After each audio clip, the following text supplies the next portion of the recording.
तर काही बाहेरून आलेल्या लोकांनी दंगल घडवली असा आरोप देखील केला जातोय। नागपूर मध्यचे आमदार प्रवीण दटकेंनी हा आरोप केलेला आहे।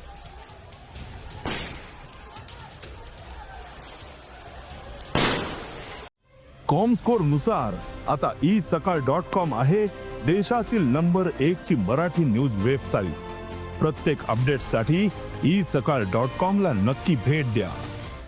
महाल परिसर असेल, छत्रपती शिवाजी महाराज आपल्या पुतळ्याचा परिसर असेल, राम मंदिर गल्ली असेल, जुना इस्लाम कॉलेज लेन असेल, चित्रा टॉकीज असेल, आपलं गवळीपुरा असेल, या भागात प्रचंड बाहेरनं येणाऱ्या नागरिकांनी दगडफेक केली आहे, गाड्या पेटवल्या आहेत, घरं जाळल्या आहेत, गाड्यांची जाळपोळ केली आहे, अग्निशामक दल विझवायला आलं, त्या कर्मचाऱ्यांना मारहाण झाली अशी माझी माहिती आहे। माझ्याकडे 50च्या वरती व्हिडिओ आहेत।